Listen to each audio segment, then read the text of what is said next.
China ने भारत की सरहद के ऊपर HQ-9 डिफेंस सिस्टम तैनात कर दिया है। ये इंतहाई ताकतवर चाइना का डिफेंस सिस्टम है जो रशिया के S-400 मिसाइल सिस्टम की कॉपी बनाई गई थी बेसिकली। नाजरीन ग्रामी, चाइना का ये दावा है कि HQ-9 जो उनका डिफेंस सिस्टम है वो अमेरिका के डिफेंस सिस्टम को बीट कर सकता है। इसके अलावा भारत के जो फाइटर जेट हैं, खसूसन राफेल, तेजस, इसके अलावा मिराज फाइटर जेट है, भारत के अक्सर औकात उस रीजन के ऊपर प्रवास बढ़ते रहते हैं जहां पर चाइना ने बेसिकली इन डिफेंस सिस्टम को तैनात किया है। अब मैं आपको ये बताता हूं कि ये डिफेंस सिस्टम तैनात कहां कहां पर किया गया है। तो अगर बात करें लद्दाख की, तो लद्दाख के बॉर्डर के ऊपर 3-4 जगह के ऊपर ये बैटरी जो है इस सिस्टम की वो तैनात की गई है। एक का नाम है गोजरा हाइट्स, वहां पर तैनात किया गया है। हॉट स्प्रिंग, वहां पर एक बैटरी। दूसरे नंबर पर डेप्सोंग और ईस्टर्न लद्दाख की एक और खुफिया जगह है चाइना की, वहां पर तैनात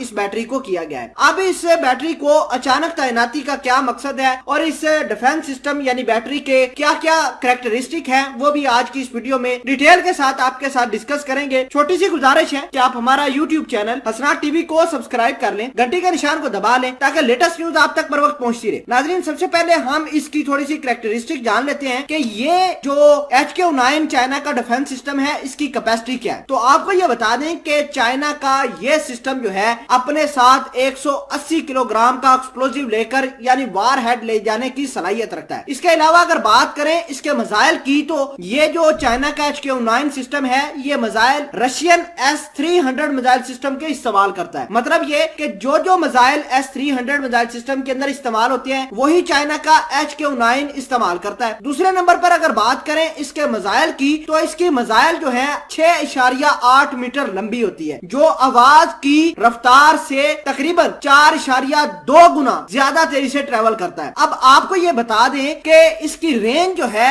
वो 200 किलोमीटर से ज्यादा बताई जाती है। अभी ये चाइना का HQ-9 सिस्टम है ये पावरफुल रडार सिस्टम इस्तेमाल करता है, जैसे कि HT-233 पीसा रडार सिस्टम इसके अंदर इस्तेमाल किए जाते हैं। इस रडार का ये मतलब है कि कोई भी दुश्मन का फाइटर जेट हो या जो उनके हेलीकॉप्टर होते हैं उनको बड़ी अच्छे तरीके से टैकल करके नीचे गिरा सकता है। अब बात यह है कि चाइना ने मुख्तलिफ जगहों पर लद्दाख के ऊपर, ईस्टर्न लद्दाख के ऊपर इन बैटरीज को तैनात कर दिया है। अब भारत जो अक्सर बात करता है कि उसके राफेल होंगे, वो राफेल को लेकर ये काम कर देंगे, चाइना को इस तरह कर देंगे, चाइना को फलां कर देंगे। लेकिन जब से चाइना ने इस डिफेंस सिस्टम को तैनात किया है तो भारत के जितने भी फाइटर जेट हैं उन्होंने अभी तक परवान नहीं भरी। आपको ये बता दें कि अक्सर औकात लद्दाख के ऊपर हेलीकॉप्टर भी भारत के आते रहते हैं, इसके अलावा भारत के जंगी जहाज भी आते रहते हैं। लेकिन जैसे भारत ने ये बांप लिया कि चाइना ने अपना HQ-9 सिस्टम यहाँ पर तैनात कर दिया है, तो उसके बाद ये किसी किस्म का कोई भी फाइटर जेट उसने परवाज नहीं भरी। अब बड़ी अहम बात यह है कि भारत ने अपना डिप्लोमेटिक फ्रंट खोला है और चाइना के साथ बातचीत करने के लिए एक मीटिंग स्केड्यूल करने की बात कर रहे हैं। मतलब ये कि भारत ये चाहता है कि बातचीत के जरिए चाइना ने ये जो डेवलपमेंट की है HQ-9 की उसको खत्म कर दे। बहरहाल ये मामला देखने होंगे। चाइना ने जो डेवलपमेंट की है ये भारत के लिए बहुत ही भारी साबित हो सकती है।